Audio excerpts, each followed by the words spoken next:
Right. तो देखो अपन बात करेंगे आज क्वाड्रेटिक इक्वेशन।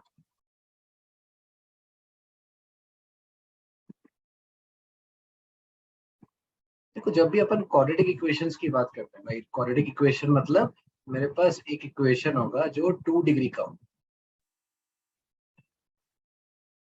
2 डिग्री मतलब A square plus B X plus C. Now this is known as a quadratic polynomial, right, because it's an expression. A square plus B X plus C, A B C क्या होंगे, अपने real numbers होंगे, right. और A B और सी, ए अपना zero नहीं हो सकता, बिकॉज अगर ए जीरो हो जाएगा तो क्या होगा, एक्स स्क्वायर गायब हो जाएगा। एक्स स्क्वायर गायब हो गया तो ये तो फिर मेरा लीनियर बन जाएगा ना। इसका मतलब यहाँ पे मैं ये बोल सकता हूँ कि यार A can never be equal to zero and A B C belongs to R. अब ए बी सी में से बी और सी जीरो हो जाएंगे, मुझे कोई टेंशन नहीं। अगर बी जीरो हो गया है ना, तो मेरा एक्स का टर्म नहीं होगा। सी जीरो हो गया तो मेरा कॉन्स्टेंट नहीं होगा, राइट। लेकिन अगर ए जीरो हो गया तो मेरा एक्स स्क्वायर गायब हो जाएगा। सो अगर बी और सी जीरो होता है तो मेरा 2 डिग्री रहेगा ना, कि मेरा चेंज तो होने वाला है नहीं। अगर मैं इसको इक्वल टू जीरो कर दूं, so now this becomes an equation and this will be known as a quadratic equation.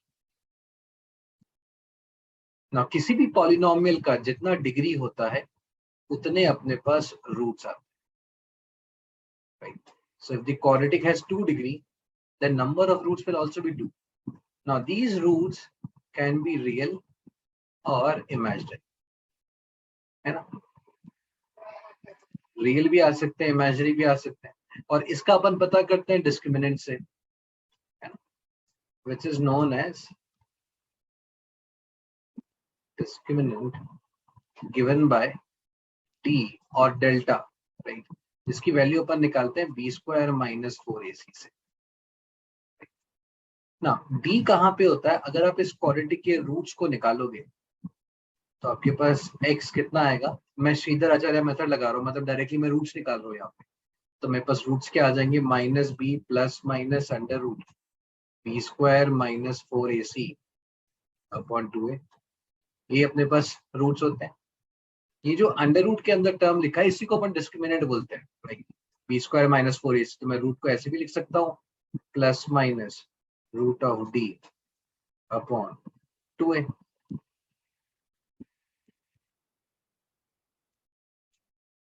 अब ये डिस्क्रिमिनेंट डिफाइन करता है कि आपके रूट्स होंगे कैसे, है ना, बिकॉज ए और बी तो अपने रैशनल नंबर है ना, सॉरी ए और बी अपने पास रियल नंबर है, सो ए और बी रियल है। अब ये रूट ऑफ डी, डी का जैसा वैल्यू होगा ना उसके अकॉर्डिंग अपन डिफाइन करते हैं रूट्स कैसे आ रहे होंगे। क्योंकि देखो अगर डी मेरा नेगेटिव हो गया तो क्या हो जाएगा, इफ डी इज नेगेटिव तो अंडर रूट के अंदर नेगेटिव क्वांटिटी आ जाएगी। और ये हम सब ने पढ़ा है यार, under root of a negative number जो होता है, right, this is not defined because square root fourth root fifth, sorry square root fourth root sixth root, ये आप जो निकालते हो ये आप निकालते हो हमेशा पॉजिटिव नंबर्स का। सो इवन रूट कभी भी नेगेटिव नंबर्स का निकलता ही नहीं है, लेकिन ऑड रूट अपन नेगेटिव नंबर्स का आराम से निकाल सकते हैं। जैसे फॉर एग्जांपल अगर मैं तुम्हें बोलूं कि यार स्क्वायर रूट ऑफ 4 निकालना है, बिल्कुल आंसर आ जाएगा 2। अगर मैं बोलूं स्क्वायर रूट ऑफ -4 निकालना है, दिस इज नॉट डिफाइंड। अगर मैं बोलूं क्यूब रूट ऑफ 8 निकालना है, क्यूब रूट ऑफ 8 मेरा कितना आ जाएगा, 2 आ जाएगा, बिकॉज 2 का अगर मैं क्यूब करूंगा तो 2 का क्यूब करने पे मुझे क्या मिलेगा, 8 मिलेगा। और अगर मैं -8 का क्यूब रूट निकालता हूँ, राइट, सो -8 का क्यूब रूट कितना आ जाएगा अपने पास, नॉट डिफाइंड, -2, है ना, बिकॉज -2 को अगर मैं 3 टाइम्स मल्टीप्लाई करूंगा तो मुझे मिल जाएगा -8। So cube root of a negative number is defined, which means the odd root of a negative number is always defined. It is only the eventh root. तो यहाँ पे अपन लिख लेते हैं, बेसिक सी बात है, right? Eventh root of a negative number is not defined. ठीक है, so we'll go back. So यहाँ पे अगर d मेरा नेगेटिव आ गया तो रूट के अंदर नेगेटिव आ जाएगा। तो सबसे पहली कहानी से क्या हो जाएगी, अगर आपका d नेगेटिव है सो रूट्स रियल तो नहीं है, सो रूट्स आर इमेजिनरी, और इमेजिनरी रूट्स को अपन कॉम्प्लेक्स नंबर में देखेंगे। तो अभी आज तो मुझे डील ही नहीं करना है, अभी तो मैं सिर्फ रियल रूट्स की बात कर रहा हूँ, है ना। क्वाड्रेटिक इक्वेशन में we will talk about only real roots, so ये रूट्स इमेजिनरी हो जाएंगे। चलो सेकंड, अगर d इक्वल टू 0 हो जाएगा तब क्या होगा, देखो। अगर d इक्वल टू 0 हो जाएगा तो ये मेरा 0 हो जाएगा, root of 0 is 0, so minus b plus 0 and minus b minus 0 both will have the same value. Minus b में 0 ऐड कर रहा हूँ और माइनस b में 0 सब्ट्रैक्ट कर रहा हूँ, तो मुझे माइनस b मिलने वाला है ना। ये प्लस माइनस अलग अलग होता है, इसलिए अपन को दो अलग अलग रूट्स मिलते हैं। अगर सेम होगा तो मुझे क्या मिलेगा, माइनस बी अपॉन टू, एक ही रूट आएगा ना। इसका मतलब मेरे पास दोनों रूट्स की वैल्यू कितनी आ गई, माइनस बी बाई टू है। सो रूट्स कितने हो जाएंगे, roots are real and equal. So दो रूट आ तो रहे मेरे पास, लेकिन दोनों के दोनों सेम आ रहे। अब यहाँ पे अगर मैं एक सिंपल सा क्वेश्चन पूछूं, राइट, रियल आ रहे हैं, और रियल को तुम्हें याद है अपन दो कैटेगरी में कैटेगराइज करते हैं, रैशनल और इरेशनल, है ना। सो d इज इक्वल टू 0 होगा तो रूट्स तो रियल आ गए थे, तो ठीक है। अगर मैं ऐसा पूछूं कि रूट्स रैशनल आ रहे हैं कि इरेशनल आ रहे हैं, तो कैसे बताओगे, एनी आइडिया। रूट्स रैशनल आ रहे हैं या फिर इरेशनल आ रहे हैं।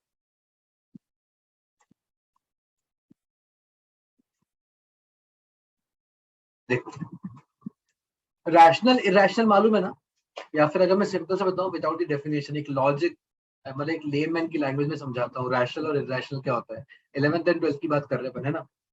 जब भी तुम्हारे पास nth रूट का साइन दिख जाए ना, इसका मतलब वो इरेशनल है। जब भी तुम्हें ऐसा पाई दिख जाए, है ना, सिंबल्स पाई ई, इरेशनल है। उसके अलावा सब रैशनल होता है। सिंपल सा फंडा, राइट, आंख बंद करके 11th एंड 12th में तो अपना काम निकल जाएगा।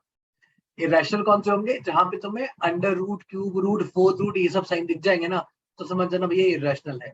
या फिर पाई दिख जाए, ई दिख जाए, इरेशनल है। उसके अलावा सब रैशनल है। तो अब मेरा डी तो गायब हो गया यहाँ से, बचा है माइनस बी बाई टू है, राइट। और अगर बी और ए रैशनल होंगे तो माइनस बी बाई टू ए क्या होगा, फ्रैक्शन की फॉर्म में आएगा। फ्रैक्शन की फॉर्म में आएगा मतलब रैशनल आएगा। देखो ये अपना 10 से एक स्टेप आगे, बिकॉज 10 में तो अपन ने सिर्फ इतना सा किया था, डी इज इक्वल टू 0 होगा तो रूट्स कैसे होंगे, रियल और इक्वल होंगे। वी नेवर थॉट अबाउट कि रियल में भी आप तो रैशनल और इरेशनल दोनों की बातें कर सकते हो ना मेरे साथ में। तो अगर कोई मुझसे पूछ लेगा रैशनल रूट्स होंगे तो क्या होगा, इरेशनल रूट्स होंगे तो क्या होगा, तो मुझे लॉजिक तो आना चाहिए ना, मैं कैसे निकालूंगा वहां पे एग्जाम में। तो अगर डी इज इक्वल टू 0 हुआ और रूट्स रियल है, रियल में रैशनल और इरेशनल के लिए होगा क्या, रूट क्या है तुम्हारे पास, रूट तुम्हारे पास आया माइनस बी बाई टू है, राइट। सो बी बाय ए में पास अगर ए और बी दोनों रैशनल हैं तो रूट भी मेरे पास रैशनल ही बनने वाला है। आया समझ में। Yes. और इरेशनल कब हो जाएगा, when one of them is when at least one of them is irrational.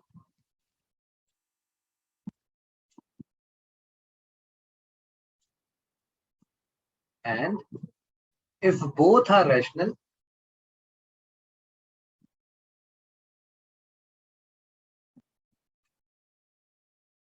but not same.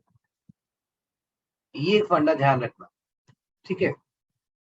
मतलब दोनों में से एक है तो रैशनल हो जाए, एक इरेशनल हो जाएगा। जैसे मान लो इरेशनल मतलब रूट टू, जैसे मान लो ए की वैल्यू रूट टू है तो और बी की वैल्यू 3 है, तो अपने पास कितना आ जाएगा, root minus 3 upon two root two, बन गया ना इरेशनल ना। अगर दोनों इरेशनल हो गए, जैसे मान लो बी हो गया रूट टू और ए भी हो गया रूट टू, तो minus root two upon two root two, root two cancel हो जाएगा उस केस में, है ना। इसलिए मैंने लिखा अगर दोनों इरेशनल होंगे ना तो दोनों सेम नहीं होने चाहिए।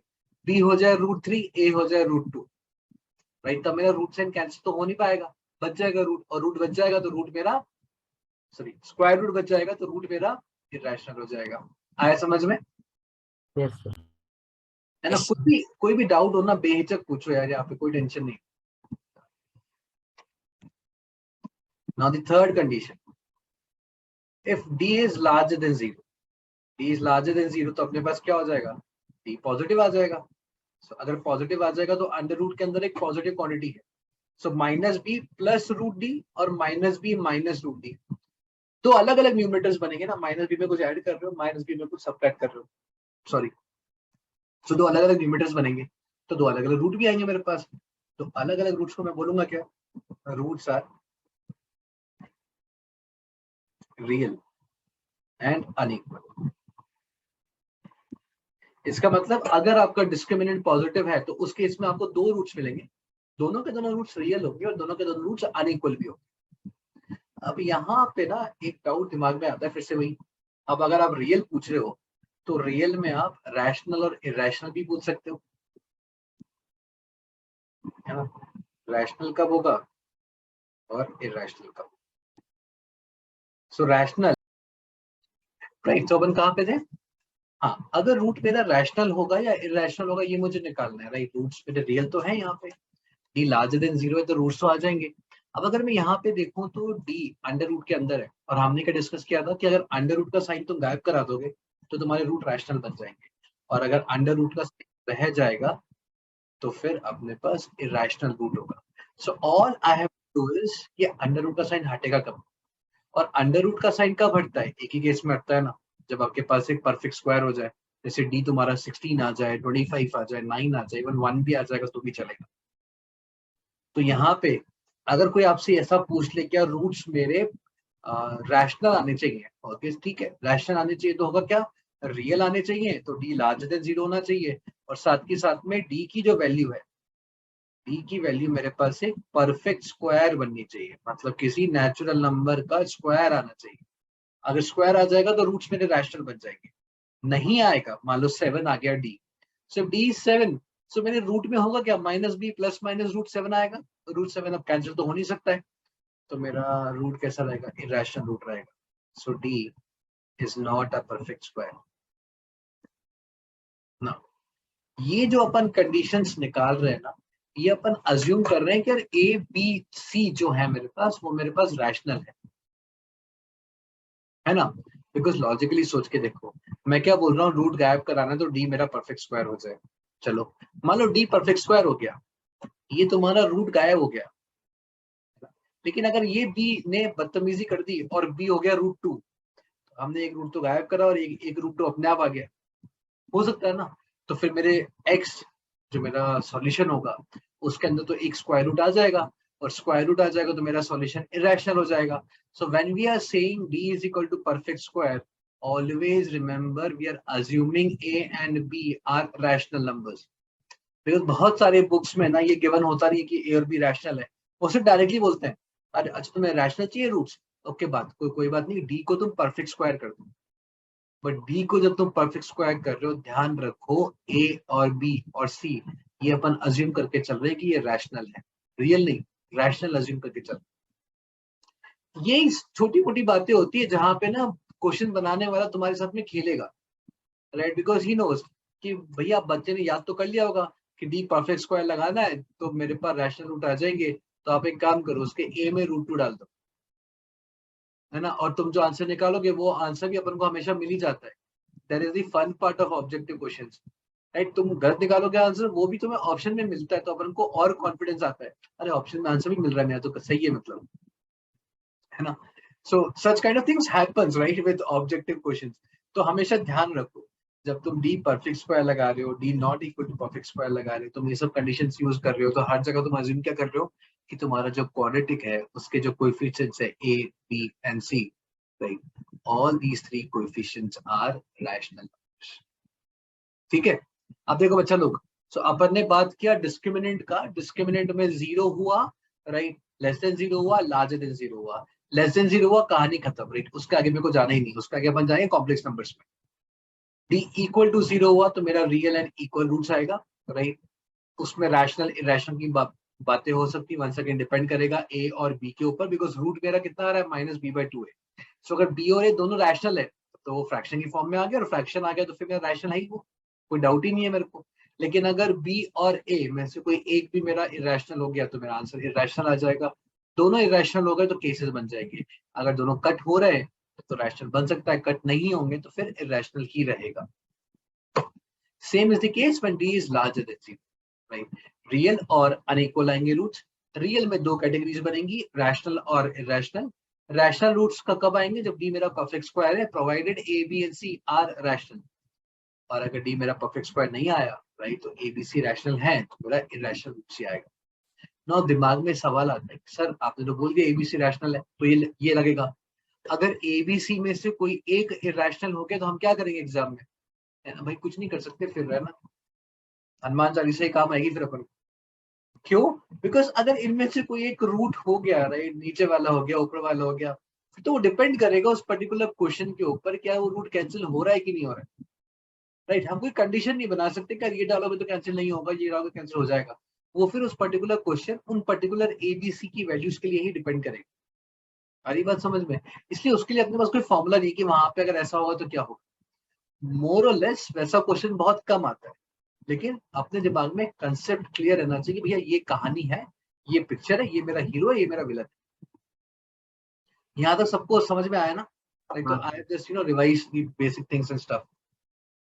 अब चलो क्वेश्चंस कर लेते हैं। जैसे सपोज करो एग्जांपल नंबर 1, किसी ने बोल दिया फाइंड द वैल्यू ऑफ के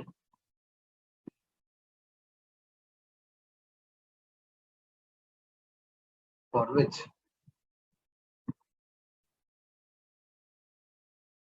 roots of 2x square minus kx plus 3 r। मुझे सिर्फ कंडीशन बता दो, क्या कंडीशन लगाओगे, आगे तो मैं सॉल्व कर लूँ। बस मेरी इतनी सी हेल्प कर दो कि कंडीशन क्या होगी, कि मतलब क्या कंडीशन लगाओगे रूट्स रियल होंगे।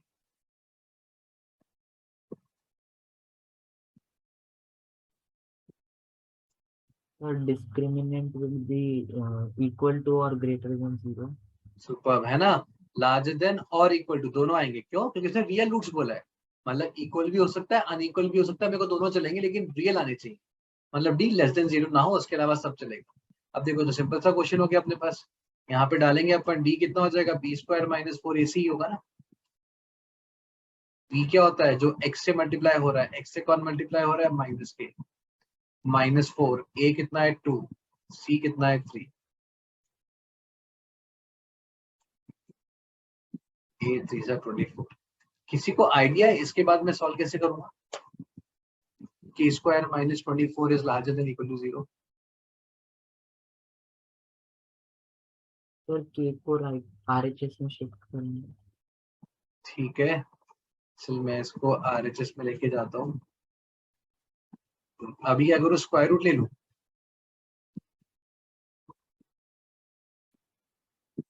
सर, 2√6, 2√6।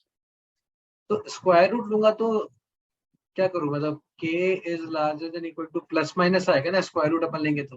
हाँ, सो 2√3 यही होगा ना, 6, 2√6। सॉरी 2√6।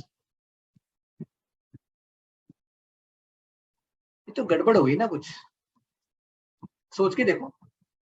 मैं क्या बोल रहा हूँ, मैं बोल रहा हूँ k 2√6 से बड़ा होगा, ठीक है, और k माइनस 2√6 से भी बड़ा बड़ा होगा। कुछ अजीब सर बात, ग्रेटर देन -2√6 होना चाहिए ना। -2√6 की +2√6 नहीं। देखो एक चीज मैं समझा देता हूँ यहाँ पे ना, ये 10 तक अपन कुछ और तरीके से करते थे। अगर कभी आपके पास x आया √4, है ना, रूट का साइन उसने बना के दिया तुम्हें। अभी देखो, अगर मैं 5 लिखूंगा तो 5 पॉजिटिव है कि नेगेटिव है, positive. Positive, right. So positive number में अपन कभी साइन नहीं लिखते हैं, बट अगर आप माइनस लिखोगे तो आपको साइन लगाना पड़ेगा। So we write -5 and we write 5, right. So now over here I have written this √4. So square root is given already in the question. So this is positive. So my answer would be x is equal to 2. अगर ऐसा लिखा x is equal to -√4, my answer would be x is equal to -2. There is no doubt about it. अगर उसने मुझे दिया x square is equal to 4. Now I am taking the square root. If you are taking the square root, you will always write plus minus sign. Right? Logically सोच के देखो ना, 2 का square करने पे भी 4 आएगा, -2 का स्क्वायर करने पे भी 4 आएगा।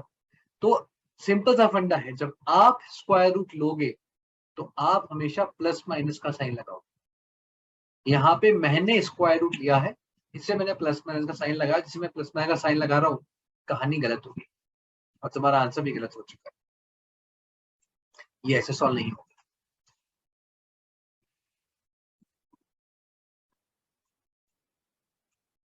अभी सॉल्व कैसे होगा उसके लिए हमें सीखना पड़ेगा वेवी कर्व मेथड। ठीक है, wavy curve method is basically in equations. तो पहले मैं उसको रिवाइज कराता हूँ बिकॉज उसके बिना अपन इस क्वेश्चन को सॉल्व नहीं कर पाएंगे।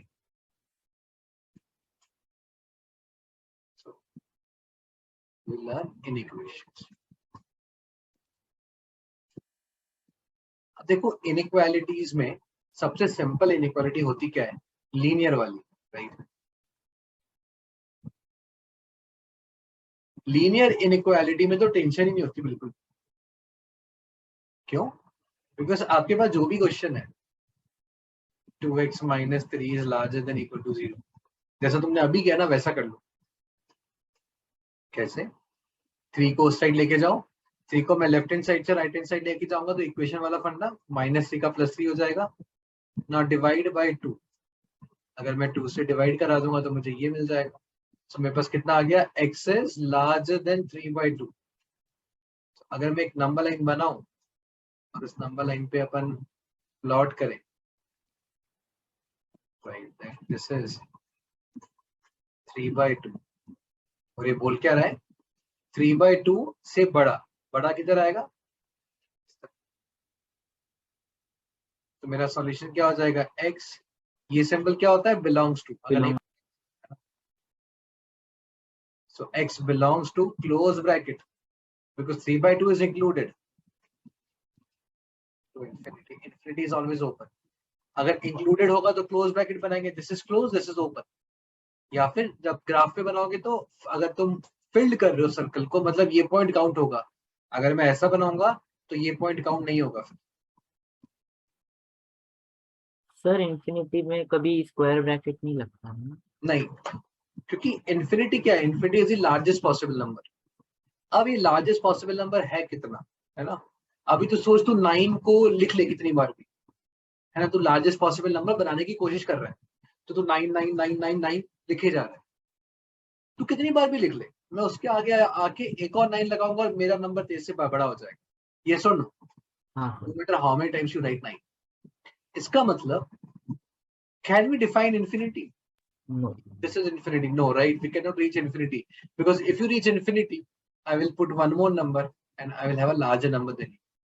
So if I put a close bracket which means मैंने infinity पकड़ लिया, right? मैं बता रहा हूँ infinity का ये magnitude है, तो तुम बता नहीं सकते ना, इसलिए हमेशा ओपन रहेगा। इन्फिनिटी माइनस इन्फिनिटी हमेशा ओपन रहेगा, राइट, एटलीस्ट तब तक जब तक इन्फिनिटी का वैल्यू डिफाइन नहीं होता।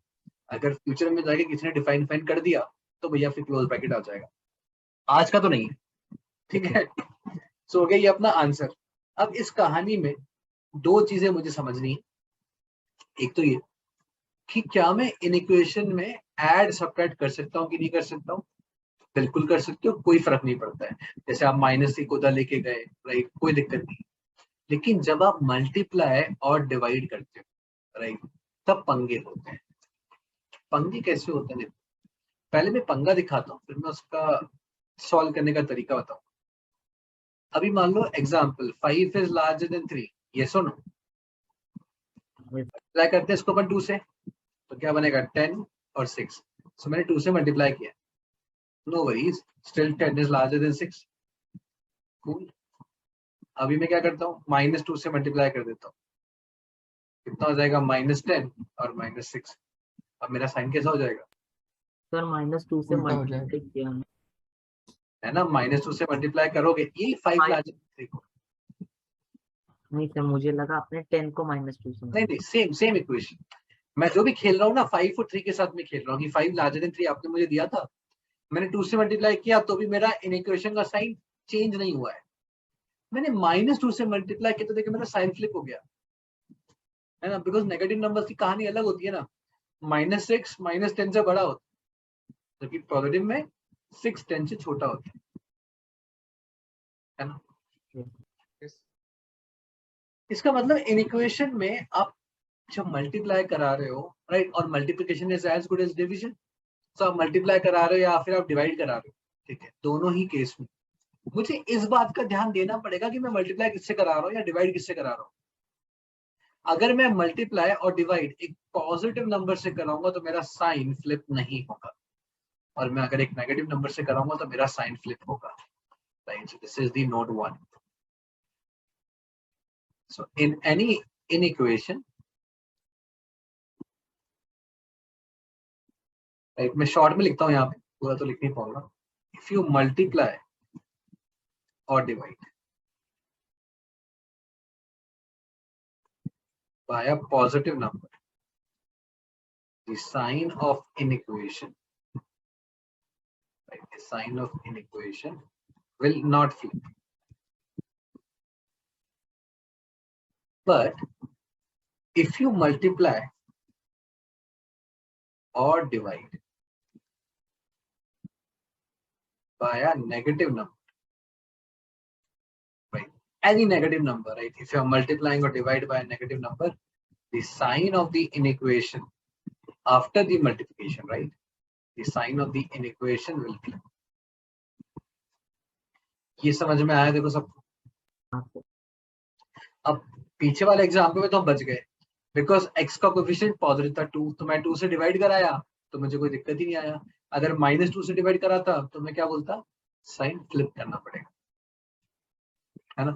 जैसे एक एग्जाम्पल करा देता हूँ उसके ऊपर भी, छोटा सा example. -3x + 5 is less than 0. मान लो सॉल्व करना. सो अब मैं क्या करूंगा, -3x 5 को उधर लेके जाऊंगा, सो लेस देन -5 हो जाएगा. अभी आप क्या बोलोगे, दोनों साइड -3 से डिवाइड करवाओगे, बस मुझे x निकालना है ना. सो मैं -3 से डिवाइड कराऊंगा, सो -5 बाय -3. ये करोगे तो गलत हो जाएगा. -3 से डिवाइड कराओगे तो साइन फ्लिप कराना पड़ेगा. So x is larger than 5/3 आ गया बस. इसका मतलब x belongs to, open bracket आएगा, आप देखो ना, इक्वालिटी नहीं, 5/3 से 3. ये आया सबको समझ में? Example number 1. हाँ सर. लीनियर इनइक्वेशन तो कोई दिक्कत नहीं, यहाँ पे अपने कोई दिक्कत नहीं आ रही. अपन ने क्लास 7, 8, 9 में कभी तो सीखा होगा, राइट. पंगा आता है क्वाड्रेटिक में, राइट, या फिर हायर पावर में. क्यों पंगा होता है? जैसे अभी देखो, तुमने यहाँ पे क्या किया था ना, स्क्वायर निकाल दिया था, स्क्वायर रूट निकाला था, है ना. स्क्वायर रूट में देखो पंगे होते हैं. -5 और -3, बड़ा कौन है? -3 बड़ा है ना. अब मैं दोनों साइड स्क्वायर कर देता हूँ,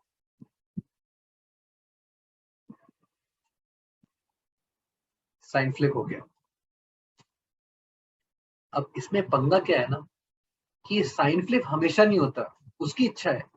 उसकी इच्छा है मतलब मैग्नीट्यूड्स पे डिपेंड करता है. अभी देखो, -5 इज लेस देन 2, ये भी 2 है. -5 2 से छोटा होगा. अभी मैंने यहाँ पे भी स्क्वायर किया, यहाँ पे भी फ्लिप किया. -5 इज लार्जर देन 7, ये भी ट्रू है.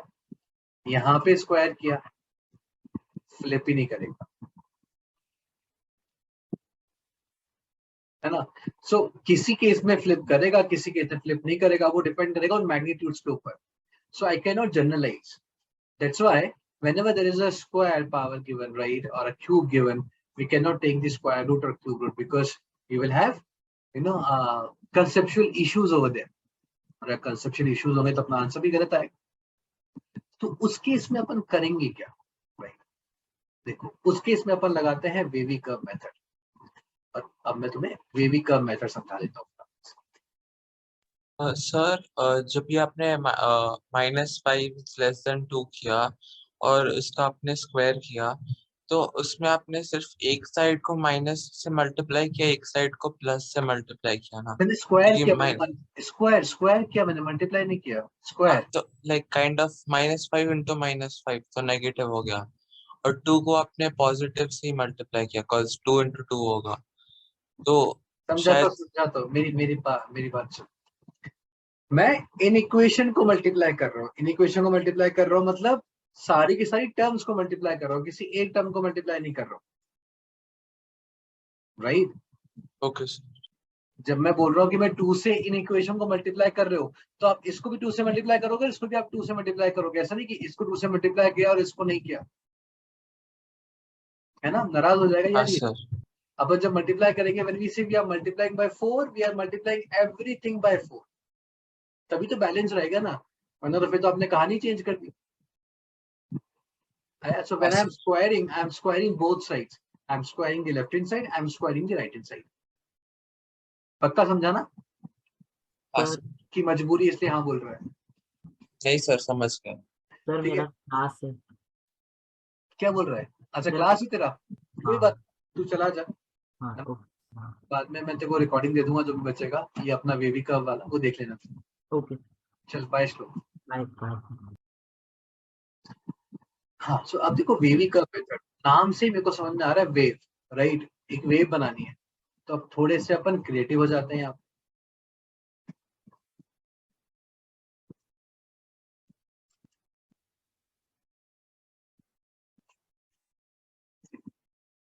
ये मेरा कोऑर्डिनेट एक्सिस है,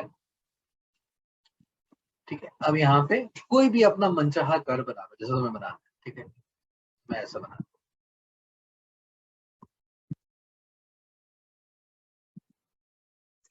जैसा तुम्हें बनाने का मन करे वैसा बना,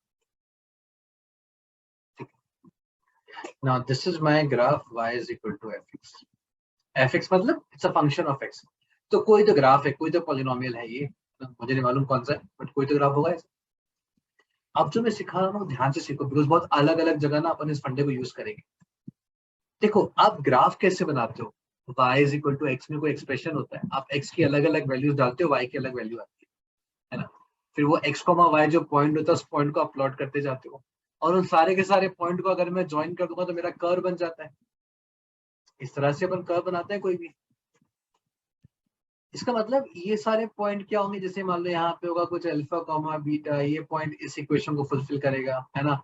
x को अल्फा डालूंगा तो y की वैल्यू बीटा आ जाएगी, ठीक है, बिल्कुल आएगी।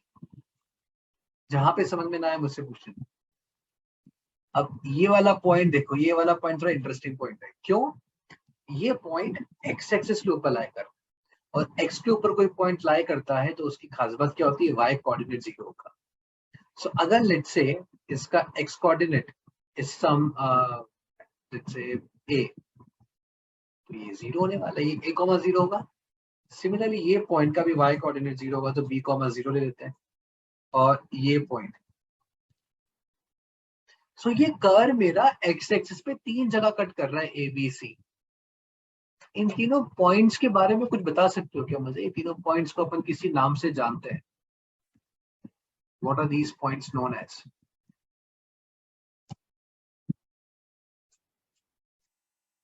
सर वो एब्सिस ऑर्डिनेट में बोल रहे हैं। नहीं, वो तो कोई सा भी पॉइंट हो जाता है ना, हाँ तो सर। सारा पॉइंट ले लूंगा। ये 3 पॉइंट्स को अपन किसी खास नाम से जानते हैं। देखो मैं समझाता हूँ।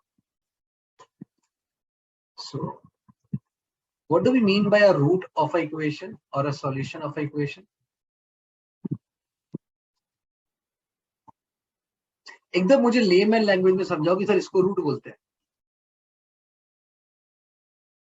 सॉल्यूशन और रूट इक्वेशन का होता है जब उसकी वैल्यू डाली और इक्वेशन में फिट होता है। बिल्कुल राइट। इसका मतलब सिंपल सी भाषा में बोलूं तो x की वो वैल्यू जिसको मैं इक्वेशन में डालूंगा तो मेरा आंसर 0 आएगा, राइट। हाँ सर।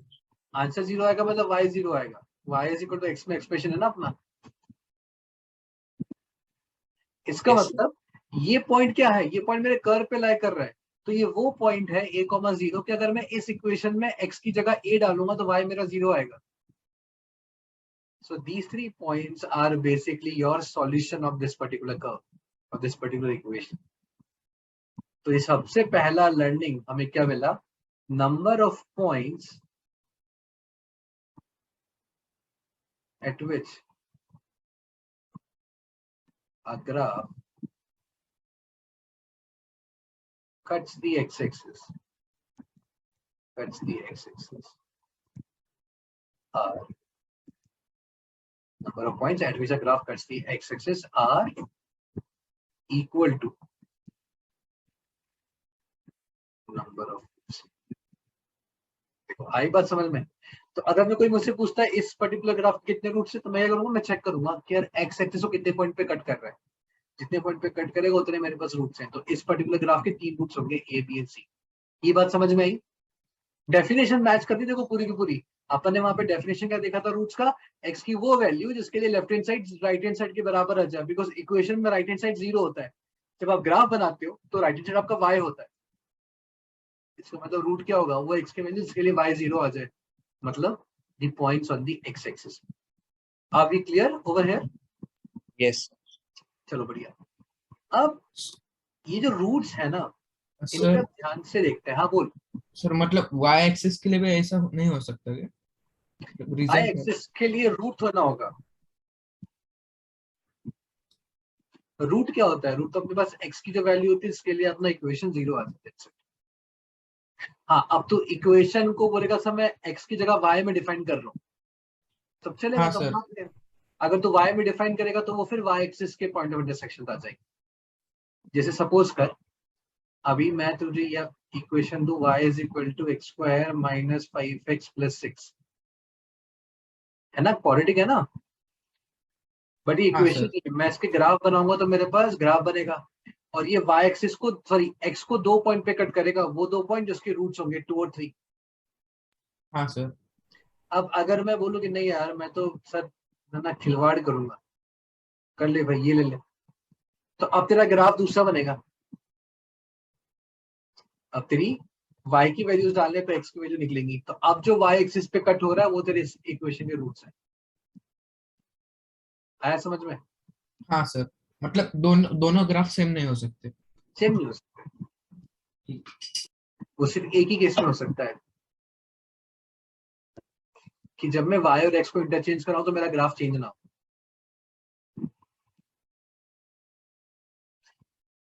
समझा मैंने जो बोला कि समझाओ? सर मतलब 0 दोनों साइड। समझाता देख, ये तो ना हो गया ना। एक एग्जांपल लेता हूँ, y is equal to 3x plus 5 और एक example y is equal to x। इस इक्वेशन में x और y को इंटरचेंज कराऊंगा तो होगा क्या? 10th क्लास में लीनियर इक्वेशन तो किया अपन ने, पढ़ा है। ये एक अलग लाइन बनेगी, राइट, और ये एक अलग लाइन बनेगी। ये दोनों अलग अलग होंगे ना, हाँ sir. These are different lines. लेकिन अगर ऐसा कुछ इक्वेशन हुआ, अब इसके अंदर चेंज कराओ एक्स और वाई को, तो भाई साहब सेम ही बन गए, है ना, सेम लाइन। सो अगर तुम्हारा एक्स और वाई को इंटरचेंज कराने पे कर्व का इक्वेशन सेम रह रहा है तो कर्व भी सेम ही आएगा ना फिर। जैसे एक अच्छा एग्जांपल दिखा देता हूँ, x square plus y square is equal to 16। अब इसका तुम ग्राफ बनाओ, राइट, एक्स और वाई को इंटरचेंज करा दो, आपका ग्राफ चेंज नहीं होने वाला है। लेकिन अगर मेरे पास इक्वेशन ऐसी है, अब एक्स और वाई को चेंज कराऊंगा तो मेरा ग्राफ चेंज हो जाएगा, क्योंकि इक्वेशन चेंज हो जाएगी ना। इक्वेशन क्या है? Graph is a pictorial representation of that equation. वो इक्वेशन अलजेब्रा की फॉर्म में, एक्स वाई की फॉर्म में, उसको अगर मैं फोटो बनाऊंगा तो वो ग्राफ बनेगा, है ना। तो अगर इस इक्वेशन में भी एक्स और वाई को इंटरचेंज करने पे कुछ फर्क ही नहीं पड़ रहा है, इसका मतलब मेरा ग्राफ भी सेम बनेगा। इसका ग्राफ तो मालूम है कैसा बनता है? This represent a circle whose center is 0,0 and radius is 4। अब देखो, अब तुम x ऐसे देखो या घुमा के देख लो, तुम्हारा ग्राफ सेम ही दिख रहा है तुम्हें। इस वाले में ग्राफ बदल जाएगा पूरा। आया समझ में? हाँ अभी सर। डिटेल तो अपन आगे जब 11-12 में बहुत चीजें आएंगी, ग्राफ्स भी आएगा चैप्टर करके तो अपन पूरा समझ जाएंगे। अभी अपन अपने बेसिक फंडे पे आते हैं। सो अभी ये मेरे रूट्स हो गए, है ना। अब रूट्स को ना ऑब्जर्व करो, देखो मैं अपन लेफ्ट टू राइट मूव करते हैं ना, सो मैं माइनस इन्फिनिटी पे आ रहा हूँ। अगर मेरा x माइनस इन्फिनिटी है तो y कितना हो रहा है? नीचे, है ना, यहाँ पे। सो y भी ऑलमोस्ट माइनस इन्फिनिटी है। मैं जैसे जैसे x पे आगे बढ़ रहा हूँ मेरा y क्या हो रहा है? ऊपर बढ़ता जा रहा है ना। जैसे ही मैं c पर पहुंचूंगा मेरा ग्राफ कहाँ पहुंच गया? 0। इसका मतलब पहले मेरा y नेगेटिव था, ये मैं y का साइन लिख रहा हूँ, है ना। c पर y कितना हो गया, 0 हो गया, और जैसे ही मैं c के आगे गया मेरा y कैसा हो गया, पॉजिटिव हो गया। ये आ रहा है समझ में, है ना, y पॉजिटिव हो गया ना, x के ऊपर है। और y देखो मेरा, अब तुम कितना भी क्रिएटिविटी दिखा दो, तुम्हारा y ऊपर लेके जाओ नीचे लेके जाओ, हमेशा पॉजिटिव ही है। कब तक पॉजिटिव है, जब तक मैं a पॉइंट पे नहीं आता हूँ। a पॉइंट पे आते ही मैं 0 हो गया y, और a पॉइंट के बाद में नेगेटिव हो गया y, फिर वापस नेगेटिव रहा। कब तक नेगेटिव रहा, जब तक मैं अगले रूट पे नहीं पहुंच गया था, और रूट के बाद में फिर पॉजिटिव हो गया, और फिर पॉजिटिव के बाद में y की वैल्यू हमेशा ही पॉजिटिव रहेगी। यस और नो? Yes sir. अब इस पूरी की पूरी राम कहानी में मुझे ये समझ में आ गया कि यार y अपना साइन कब चेंज करेगा, जब वो रूट को क्रॉस करेगा। देखो, जब भी आपका रूट क्रॉस होता है ना, जब आप x रूट की तरफ रूट को क्रॉस करते हो, तो आपका y वाला जो है ना, वो पॉजिटिव से नेगेटिव या फिर नेगेटिव से पॉजिटिव बन जाता है। ये जो मैंने बात बोली, ये समझ में आया कि नहीं आया? whenever a root is crossed,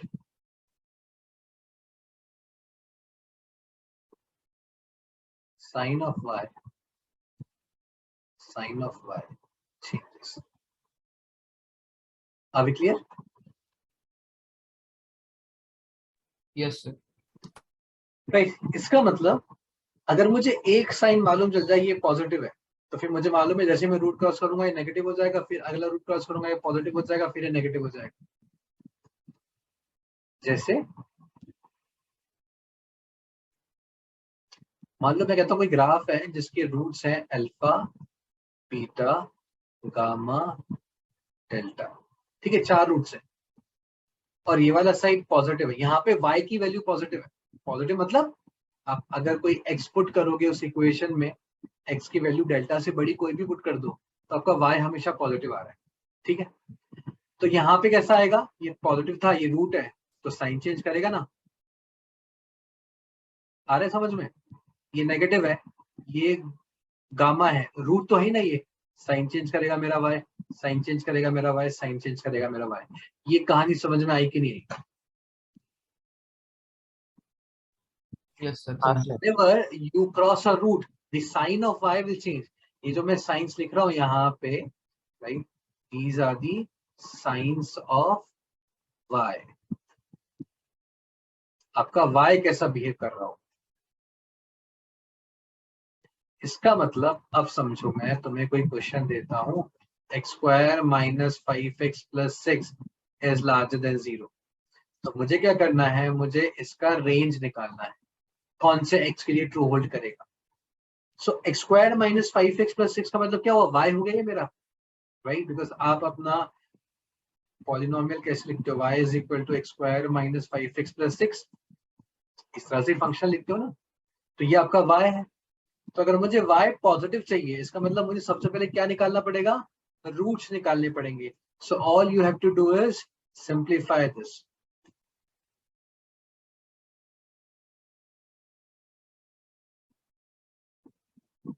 quadratic है, मिडिल टर्म स्प्लिटिंग कर रहा हूं, तो मेरे पास ये फैक्टर्स आ जाएंगे। इन फैक्टर्स को से मैं रूट निकाल सकता हूँ ना, इसका रूट क्या हो जाएगा 3, इसका रूट क्या हो जाएगा 2, तो मैं इनको यहाँ पे प्लॉट कर दूंगा 2 और 3 को, right. Right hand side positive mark कर दूंगा, रूट को क्रॉस करोगे तो साइन चेंज होगा, रूट को क्रॉस करोगे तो साइन चेंज होगा। यहाँ तक साथ में हो? अब मुझे उससे पूछा क्या है, उसने पूछा था y is larger than 0, y larger than 0 मतलब मुझे y पॉजिटिव बताना है। y पॉजिटिव मतलब पॉजिटिव साइन तुम्हें कहाँ कहाँ दिख रहा है, यहाँ दिख रहा है और यहाँ दिख रहा है, तो इन दोनों को मैं कैसे लिख सकता हूँ, x belongs to -∞ से 2 हो गया, फिर यूनियन 3 से इंफिनिटी हो गया, और यही मेरा आंसर हो गया।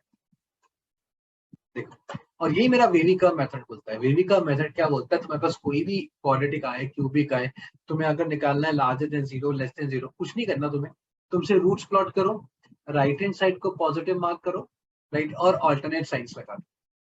अगर तुम्हें लार्जर देन चाहिए मतलब पॉजिटिव चाहिए तो पॉजिटिव वाला आंसर करो, नेगेटिव चाहिए तो नेगेटिव वाला आंसर करो। यहाँ तक क्लियर हुआ है ना? इसको और डिटेल में अपन नेक्स्ट क्लास में देखेंगे, जहां पे अपन ये भी डिस्कस करेंगे कि मैं राइट हैंड साइड को पॉजिटिव क्यों ले रहा हूँ बार बार, राइट? उसके पीछे भी एक स्टोरी है. सो अभी अपन चलते हैं back to the question that we were solving. ये वाला क्वेश्चन है ना. तो अभी इस क्वेश्चन में मैं क्या करूंगा, ये स्टेप मेरा गलत है. हम क्या करेंगे, हम पहले इसको फैक्टराइज करेंगे. क्वाड्रेटिक है ना, तो a square minus b square से फैक्टराइज होगा. A square minus b square कितना होता है, ये होता है अपने पास a minus b into a plus b, है ना बच्चा लोग? तो आप इसको लिखोगे k minus root 24 to k plus root 24 is larger than equal to 0. Factors बन गए. अब अपन नंबर लाइन पे प्लॉट करेंगे इसको.